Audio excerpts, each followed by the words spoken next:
Hey guys, Rick here with 3C Detailing, and today we have one of our regulars.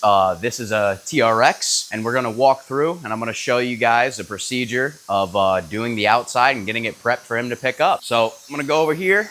I already have my pressure washer set up. We're going to take our brake solution, non-acidic, and start with the engine bay. Now, a lot of people have a misconception that you can't get an engine bay wet. That's completely wrong. You could see right to the bottom of the ground through an engine bay. So kind of takes some logic there, but let's begin.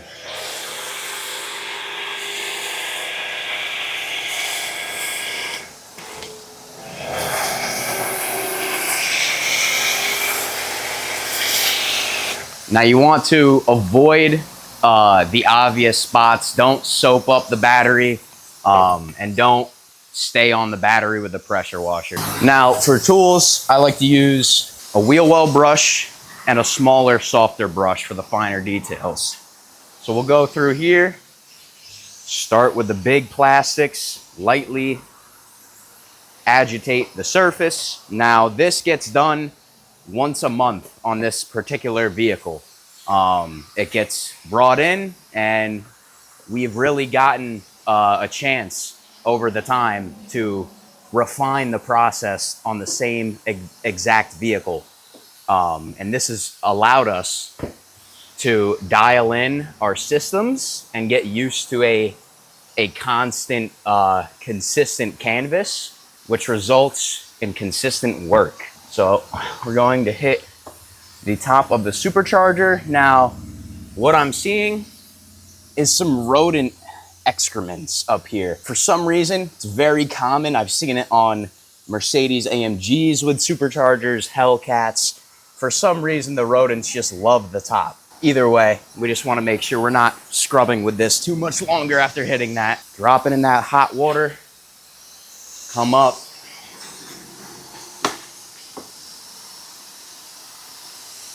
And I think right about here is when I'm going to stop using this brush.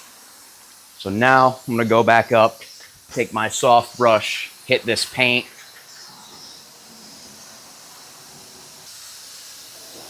Just make sure you're getting contact with as many points as possible, because if you don't, it will show and it will be dirty afterwards, even though you're pressure washing it. We only rock around 2,000 PSI in here. Any more than that is overkill. And you're stepping into the danger territory as far as ripping off paint. So we'll just make sure we get this back edge good under here. And remember, don't go grabbing for random stuff for support. I see this bar right here. This is a main support that I can feel confident putting my arm on, my weight on, to get the job done. I wouldn't want to put my arm on something like this intercooling pipe or this plastic right here that's got flex to it. You want to be very conscious when you're doing this, because mistakes can cost you. Go over here, hit these edges good. This hinge system. Go over to our other side.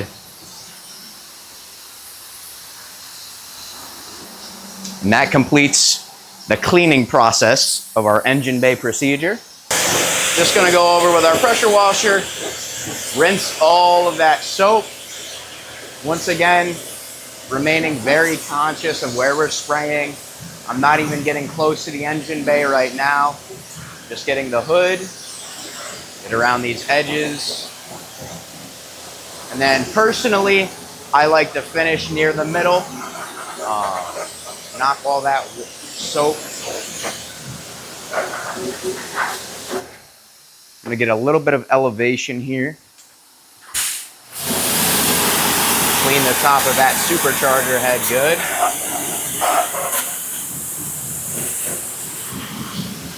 I see no more soap, so that completes our process. Now, we have two ways of going over our engine bays with a plastic restorer. One way is spraying the product called Hypercoat directly on there, hitting it with a mist of water and leveling it out, coming back an hour later, and then wiping it down to make sure there's no spots. Personally, on something like this, where I know the plastics aren't in horrible shape, I'm just gonna close this for now and then I'll come back to it, open the hood. If it needs a wipe down with Hypercoat, I will go ahead and do that. But for now, I'm just gonna close it up and we're gonna move on to our pre-wash. Now we're gonna begin spraying the pre-wash. This thing's job is to get sprayed onto the car before we hit it with water in order to drop the contaminants before we begin contact washing it. Many people go straight into the contact wash, and that's what really scratches up your paint if you're doing it at home, and you want it to be perfect. So make sure you do a good pre-wash.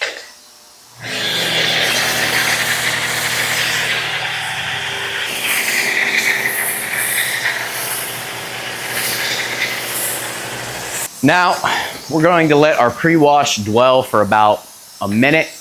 As you're doing that, watch out for any spots you missed. We do it all the time. It's human nature.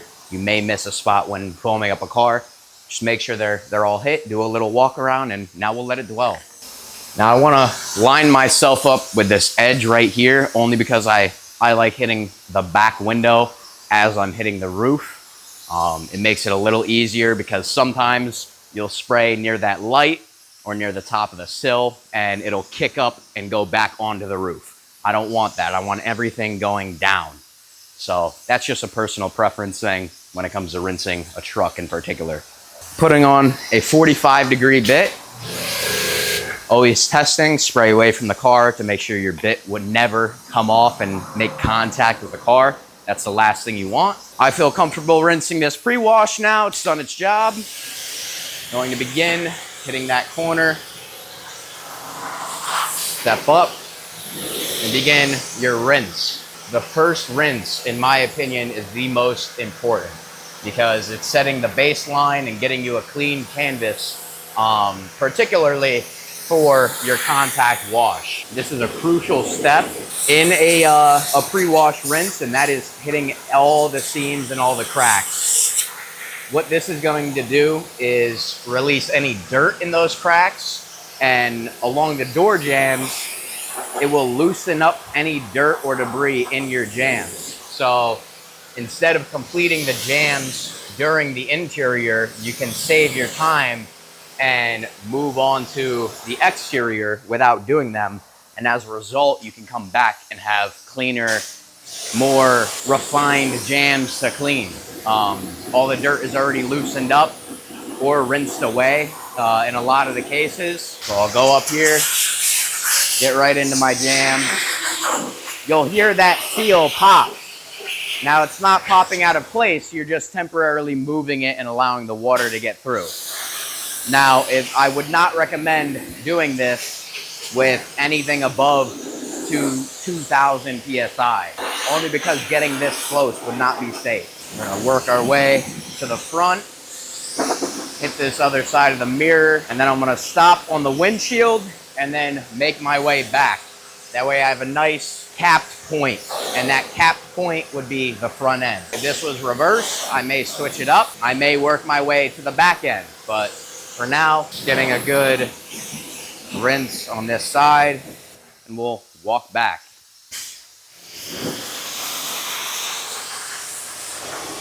That window is already valid.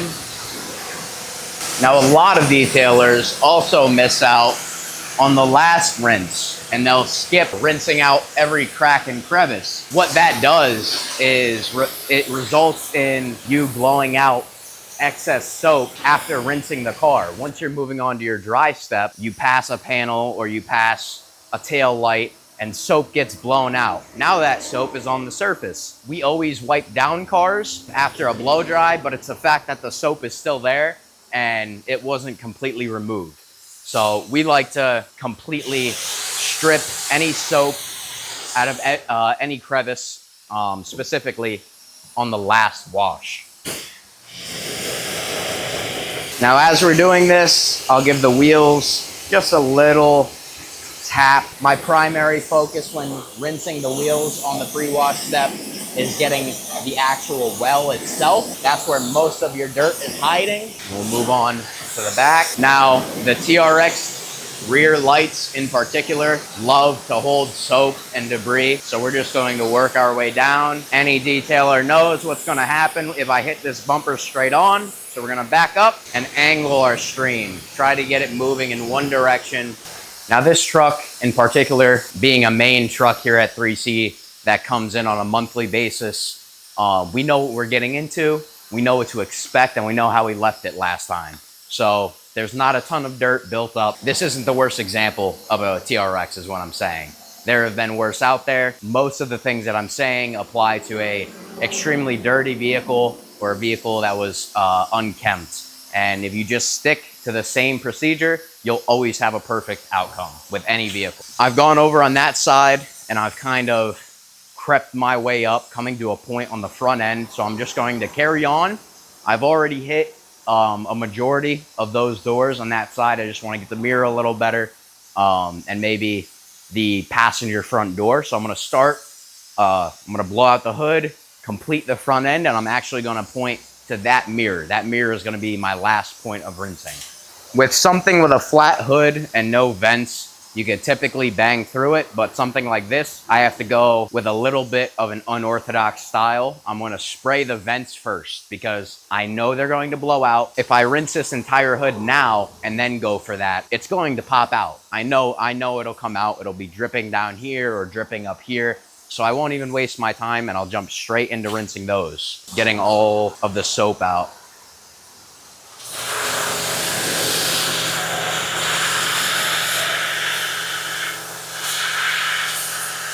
Now that the hood is completely done, I'll move on to my grill.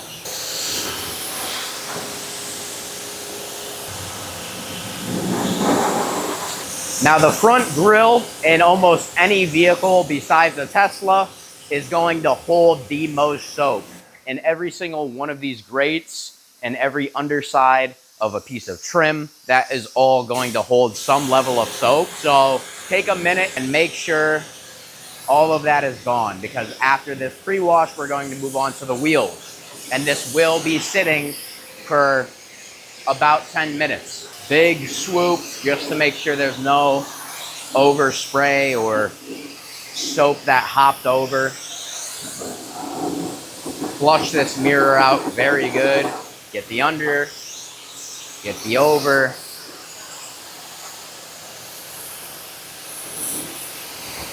And then I could just finish with my wheel.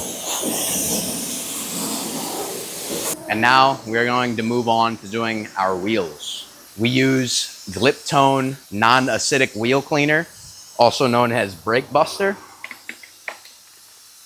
We're going to coat the inside of our wheel well. Now looking at these wheels in particular, the barrels are not easily accessible. These are Baja styled wheels. So we're going to take our brush and we want to take a moment and analyze how we're going to clean this wheel. So I can see the deepest I can get into the barrel would be right here through these main holes. I'm not really going to try going through these thinner ones just due to inefficiency and how high up they are. These are, I believe, 3-piece wheels. Offsets the height of the lip from the wheel barrel itself. So we're just going to hit these as good as we can and move on with our brush. Now speed is not what we are going for in this case. Very similar to BMW M competition wheels, specifically any G80X wheel. They're very, very complicated. They have a lot of nooks, a lot of crannies, and I can almost guarantee I will go over this wheel once it's dried just to ensure that all the brake dust is gone from the surface. Now we're going to rinse our wheel.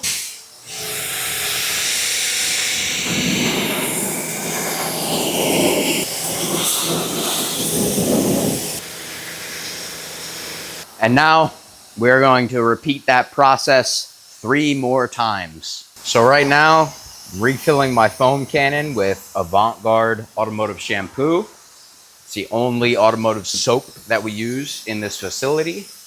My typical procedure when washing this truck is to go driver, passenger, front, rear, roof. because the roof is always going to hold the most soap. It's the most flat area, that as well as the hood. So we're just gonna go along.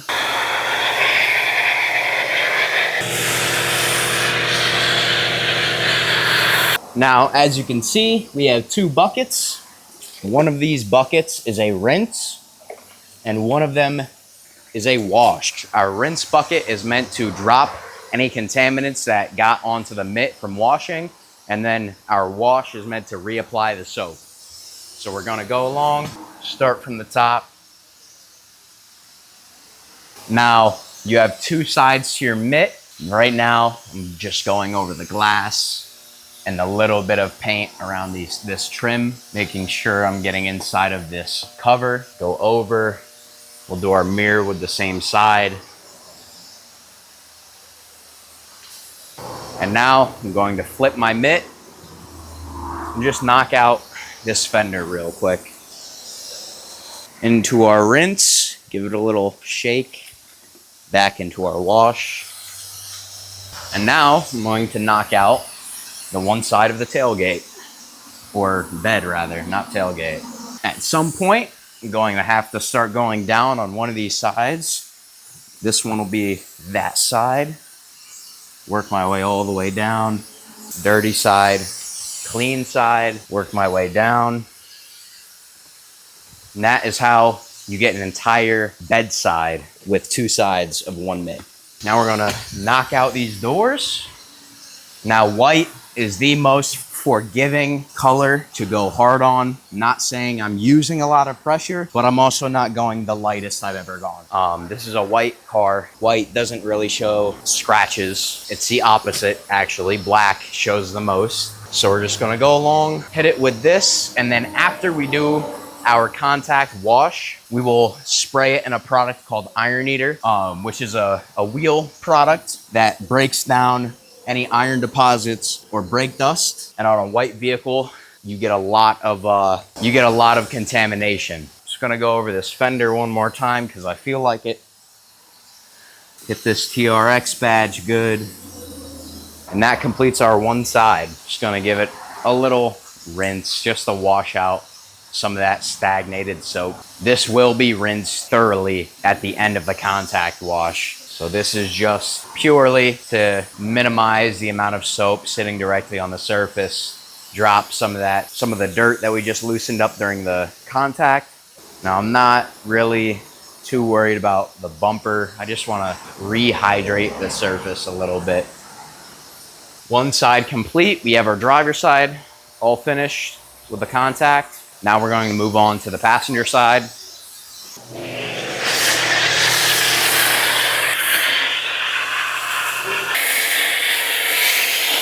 Just adding a little bit more water to the rinse bucket, or the wash bucket rather, just to keep it in there. That's the last bucket that the mitt is going into. So by nature, it's going to lose a little bit of water every time. Now we're just going to move on to the rinse of this side. Once again, same process, just trying to flood most of the soap out, flow like the Hoover Dam, get it off the surface. We have our driver's side completed, our passenger side completed. All we have to do is the hood to front bumper, as well as the roof, rear glass, and rear bumper / tailgate.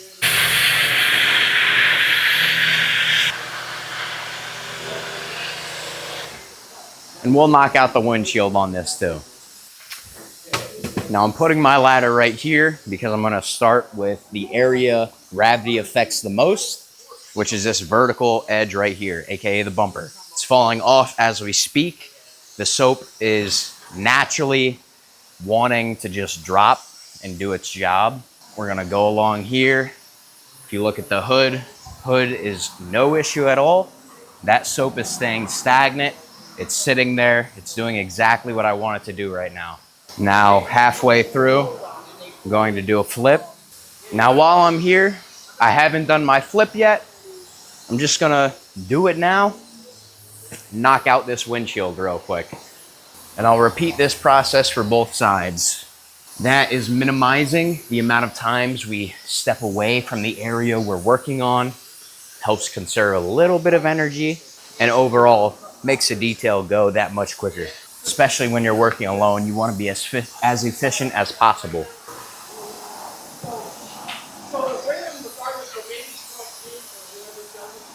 Now I'm just gonna go along, go over this scoop really good. Alrighty. Now that completes our windshield down to our bumper. For this, I am going to turn the pressure washer on.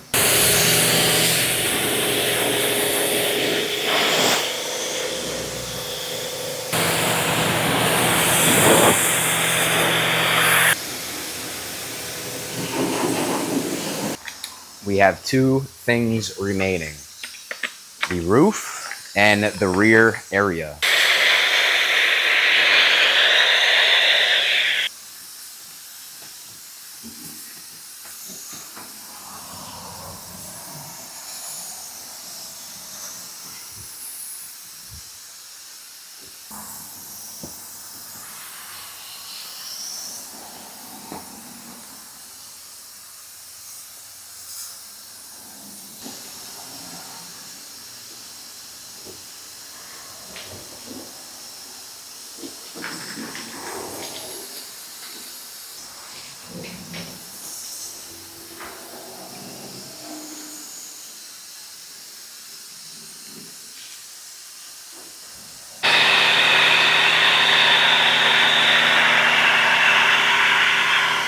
Now we're gonna move on to our roof. Get positioned good to where you could hit the corner and at least half of the roof. Now these TRXs are absolute mammoths of vehicles, so it takes a lot of moving around to get the entire surface, especially when it comes to things like the roof, the hood, not really the sides. That's not a big deal. The biggest deal is the height mixed with the wideness of the actual vehicle. I'm barely reaching the middle. If I was 3 inches shorter, I would not be able to reach it. So that just goes to show how big these vehicles sometimes are. Now, like I said, a lot of moving around. Almost was able to complete the roof without having to move, but sadly, that is not the case. Had to adjust about 6 inches, and now I can sufficiently complete the edge of this roof where it meets the wind. Holy fuck. Where it meets the windscreen. That was horrendous. We don't like that here at 3C. Okay, now that sufficiently marks the completion of our contact wash. Just going to give it a quick, thorough, pressurized rinse, and then we can coat it in our iron eater and give it a little bath. Iron eater specifically is meant to break down brake dust and iron contaminants, like I had mentioned before. So when it does so, it turns purple. And this truck has never not turned purple, so we'll be in for a sight.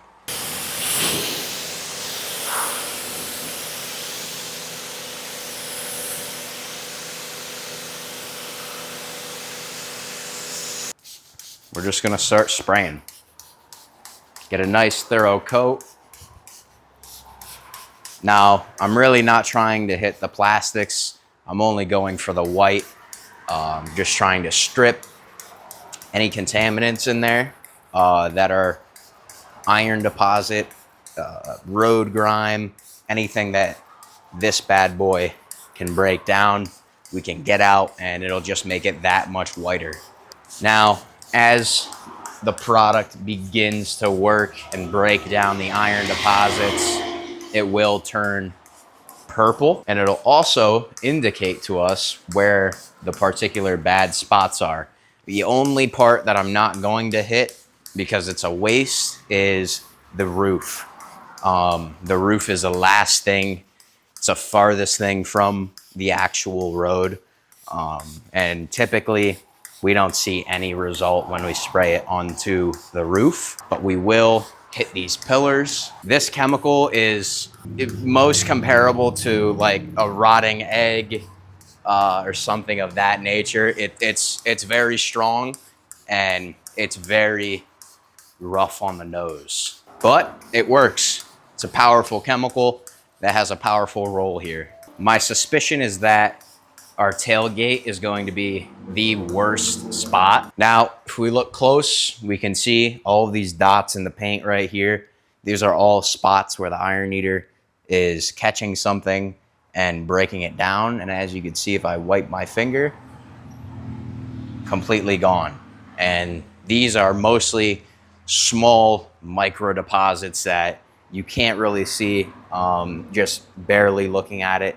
So this kind of does that work for you and hits all those spots. And if we do a little walk, you can see they're everywhere, absolutely everywhere. Particularly down these streams, I saw some brown staining before we began washing. It's hitting those really well. The hood, nothing too crazy. Once again, it's a flat surface, so it doesn't have a lot of contact. Now, our sides, our bumper, and our tailgate are the concentrated areas. So, walking around, observing, analyzing, seeing what's happening to the surface. And we do have some pretty heavy spots on the tailgate comparable to the rest of the vehicle. These spots are bigger, so that indicates a little bit more contamination. Okay, so it's been about a minute and a half to 2 minutes. We're going to begin our rinsing process of the iron eater.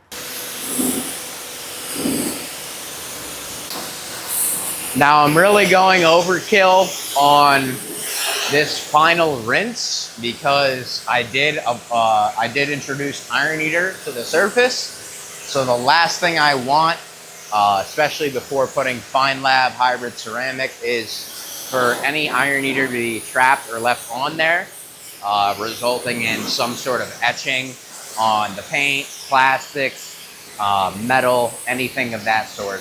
That's why I'm going just a tad overkill on the rinse.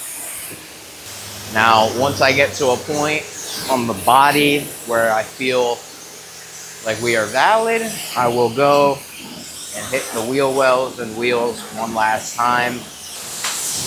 Now, the more water that I introduce, the better, because like a river, it's allowing all the dirt to flow with it instead of trying to grab it off the surface. So the more water, the better. That way you're allowing the dirt to be carried away all the way down to the ground and off of the vehicle. Okay, now that we are fully rinsed off, I'm going to close the bay door to minimize any wind while we spray this hybrid ceramic. There's about 3 ways to apply Fine Lab hybrid ceramic. One of which is spraying it directly into the stream of your pressure washer onto the vehicle. The other is to spray the vehicle, then rinse. And the third is to once it's completely dry, wipe it down with microfibers and follow with dry.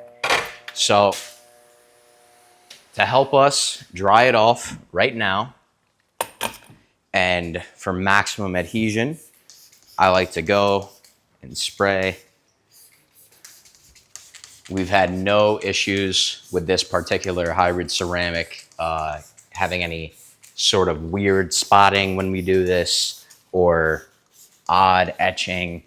It's just something that doesn't happen with this product, which makes us extremely excited as detailers because we can pretty much turn a non-ceramic coated vehicle into a hydrophobic, ready to go, ready to dry surface.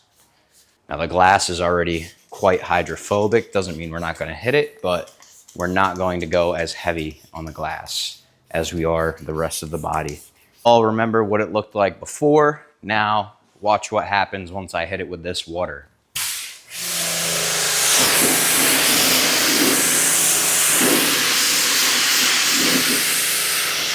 As we can see, perfectly hydrophobic surface.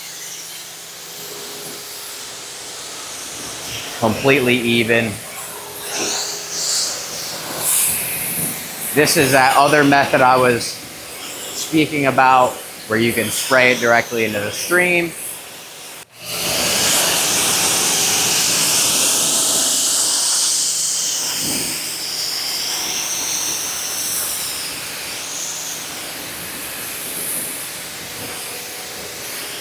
So pretty much the same result. It's just about personal preference.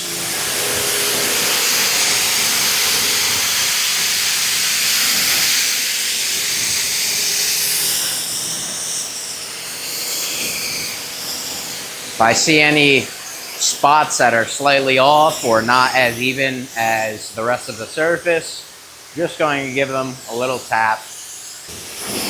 But overall, we seem pretty valid. Now I will hop onto the roof, and after the roof is completed, I will move on to the wheels, and then we can dry.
So right here, we have an Expect Car Care pull towel, and we're just going to go along, grab any excess water.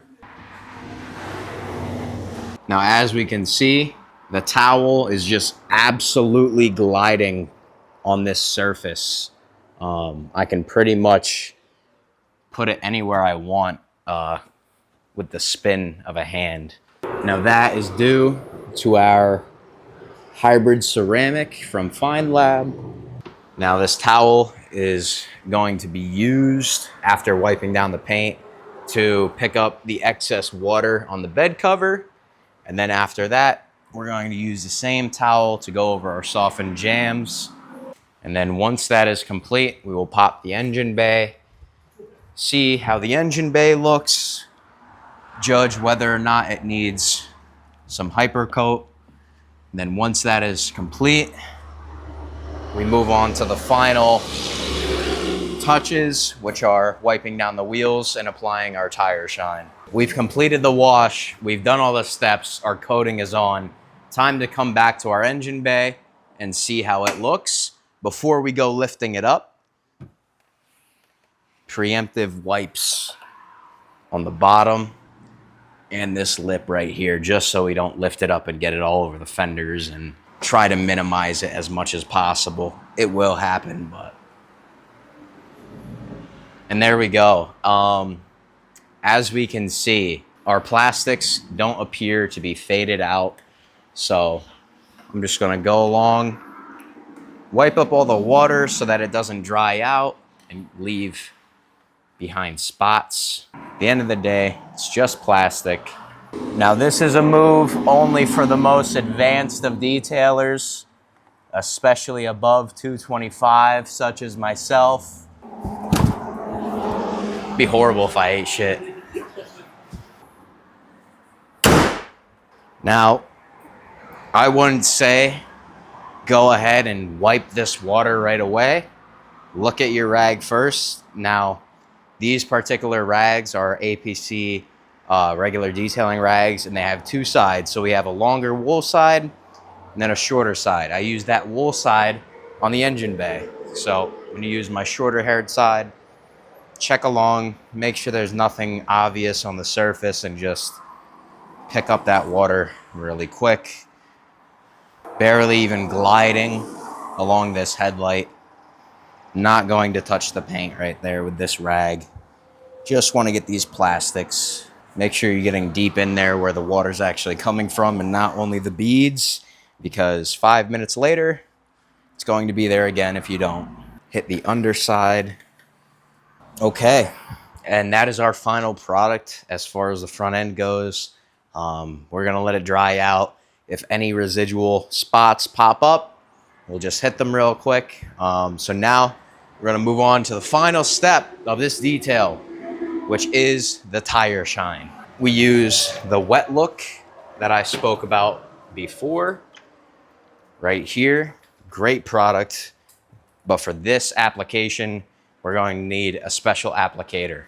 So right here, I have our tire shine brush that we use, and I'm going to use that in combination with our typical tire shine applicator. Put a pair of gloves on for this only because this product is quite slick and I don't really feel like washing my hands for 5 minutes. Get nice and comfy. This is our reward for washing the entire vehicle. We're going to load this up for the purpose of dragging it out along the entire tire. You want to spread it out. If you're using your applicator and you're finding yourself reapplying, maybe you should put a little more on and drag it out better.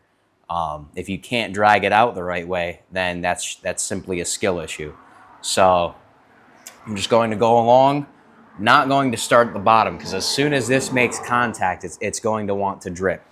So I'll pick one of these sides, go on, and just begin. I like to spread from the bottom up once again because of that whole dripping. So I'll go along, back and forth, really trying to even out that product. Now, every time I pass, right here I could see it, I'll let it go so we can see what happens. Typically, if you start, like I said, at the top of the wheel, this dripping that's occurring will not fall into this line. So if it's right here, it's going to start dripping down and down and down, and now you're going to have tire shine on your wheel, which no customer wants.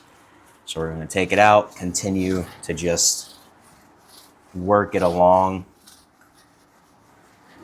hit it vertically.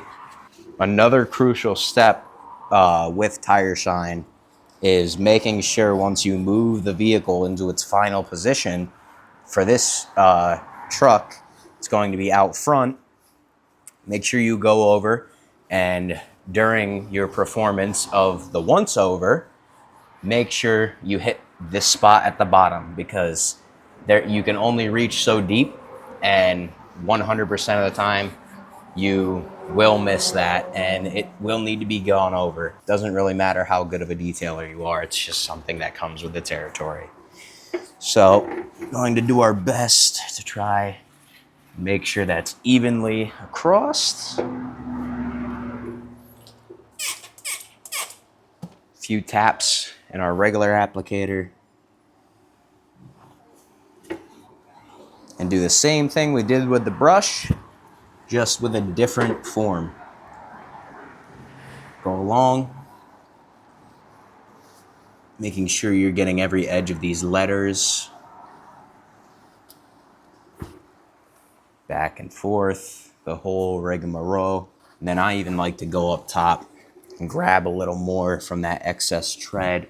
Grab a little excess from that tread, even it out, making sure our entire surface looks natural, or as natural as we're gonna get it.